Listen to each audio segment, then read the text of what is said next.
দেখুন, সমস্যাটা মূলত তৈরি হয়েছে হাওড়া বা কলকাতা শহরে ঢোকার দুটো প্রধান যে রাস্তা, একদিকে হাওড়া ব্রিজ এবং অন্যদিকে বিদ্যাসাগর সেতু, দুটোই বন্ধ হয়ে যাওয়ায় সাধারণ মানুষ আসবেন কোথা দিয়ে, গাড়িগুলো ঢুকবে কোন দিক দিয়ে কলকাতা শহরে, এইটা নিয়ে একটা সমস্যা তৈরি হচ্ছে। বিভ্রান্তির মধ্যে পড়তে হচ্ছে সাধারণ মানুষকে, মূলত যারা গাড়ি করে আসছেন। আমি এই মুহূর্তে বিদ্যাসাগর সেতুর সামনে ছবিটাকে খিদিরপুর রোড থেকে আমাদের প্রতিনিধি হিন্দল দে রয়েছেন এই মুহূর্তে ছবিটা দেখানোর জন্য। কি অবস্থা এখন বিদ্যাসাগর সেতুর, হিন্দল?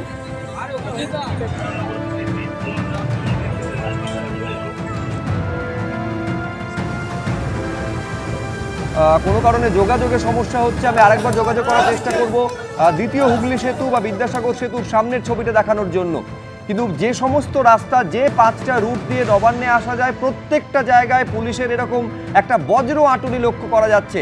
নিরাপত্তা ব্যবস্থার একটা চূড়ান্ত ব্যবস্থাপনা পুলিশের তরফ। এইটা হচ্ছে দেখতে পাচ্ছেন ছবি, যেটা দু মানুষ সমান উঁচু ব্যারিকেড একেবারে রাস্তার সঙ্গে গেঁথে দেওয়া হয়েছে, কার্যত একটা পার্মানেন্ট স্ট্রাকচার করার মতো ব্যবস্থা হয়েছে। কোনোভাবে যারা আন্দোলনকারীরা আসবেন, নবান্ন অভিযানের জন্য যাবেন, তারা আসতে না পারেন, পেরোতে না পারেন, সেই ব্যবস্থা করা হয়েছে। এই যে প্রায় 10 ফুট থেকে 11 ফুট উঁচু যে ব্যারিকেড, সেগুলোতে কোথাও কোথাও আবার তারের জালি পর্যন্ত দেওয়া হয়েছে, কেউ যাতে বেয়ে ওপরে না উঠতে পারেন।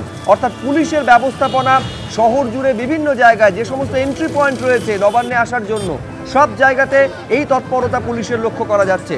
আমি যোগাযোগ করতে পেরেছি হিন্দল দের সঙ্গে বিদ্যাসাগর সেতুর ছবিটা জানবার জন্য। কিছুক্ষণ আগে পর্যন্ত হিন্দল দেখাচ্ছিল যে একেবারে বন্ধ করে দেওয়া হয়েছে, যারা যানবাহন নিয়ে আসছেন, প্রাইভেট গাড়ি করে আসছেন, তারা সমস্যার মধ্যে পড়ছেন।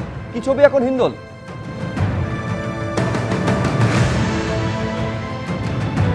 একেবারে শুভ্রজিৎ, তোমাকে বলে রাখি, খিদিরপুর রোড হয়ে বিদ্যাসাগর সেতুতে ওঠার যে রাস্তা, সেটা কিন্তু সম্পূর্ণ আটকে দেওয়া হয়েছিল এবং পুলিশের তরফ থেকে স্পষ্টভাবে বলা হয়েছে যে বিদ্যাসাগর সেতু সম্পূর্ণ বন্ধ করে দেওয়া হয়েছে।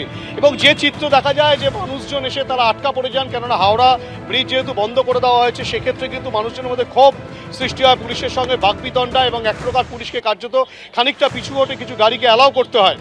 এবং তার পাশাপাশি শুভ্রজিৎ, তোমাকে এই ছবিটা দেখাবো, যে ছবি তোমাকে দেখাচ্ছি, যে এখানে এই যে খিদিরপুর রোডের ওপরে যেভাবে কন্টেনার ফেলে গোটা রাস্তাটাকে আটকে দেওয়া হচ্ছে, তার মাঝখানেই কিন্তু একটা অংশ করা হয়েছে যেখান থেকে কিন্তু এমার্জেন্সি গাড়ি যাতে যায়, সেই কারণে এই কন্টেনারের ভেতরেই কিন্তু যে দরজা রয়েছে, সেই দরজা খোলা বন্ধ করার একটা জায়গা তৈরি করা হয়েছে। এখান থেকে কিন্তু এমার্জেন্সি গাড়িকে পাস করানো হবে, তেমনটাই পুলিশের তরফ থেকে বলা হচ্ছে।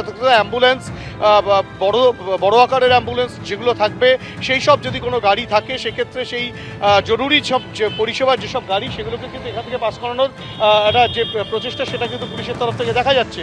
এবং তার পাশাপাশি আর একটা চিত্র দেখাবো, যে অনেক মানুষজন তারা খিদিরপুর রোড হয়ে কিন্তু বেশ খানিকটা আসার পর তারা সেকেন্ড হুগলি ব্রিজে উঠতে পারছেন না, এবং তাতেই কিন্তু রীতিমতো ক্ষোভ পঞ্জীভূত হয়েছে। এবং তারা যেটা বলছেন যে তারা কোন রাস্তা দিয়ে যাবেন তারা কিন্তু বুঝে উঠতে পারছেন না। একবার ছবিটাকে বলবো, ছবিটা দেখাতে, সামনের যে নীল অংশের যে কন্টেনার রয়েছে, সেই কন্টেনারটা কিন্তু বন্ধ রাখা হয়েছে। এইখানটাতেই কিন্তু এমার্জেন্সি ডোর তৈরি করা হয়েছে কলকাতা পুলিশের পক্ষ থেকে।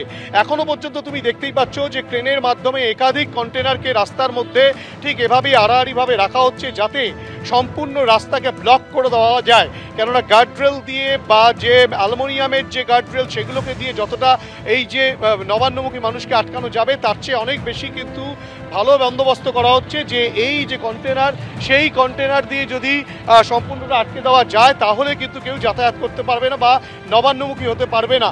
কিন্তু যে সম্পূর্ণ রাস্তা বন্ধ হয়ে গেলে যদি এমার্জেন্সি কোনো গাড়ি থাকে, সেক্ষেত্রে কি ব্যবস্থা করা হবে? সেক্ষেত্রে কিন্তু পুলিশের তরফ থেকে একটা কন্টেনার নিয়ে আসা হয়েছে, যে কন্টেনারে কিন্তু দুদিকে দরজা রয়েছে, লোহার দরজা। সেই লোহার দরজার এক পাশে পুলিশ থাকবে এবং অপর পাশেও পুলিশ থাকবে। যখন কোনো এমার্জেন্সি বা জরুরি গাড়ি থাকবে, সেই সব গাড়িকে পাস করানোর চেষ্টা চালানো হবে।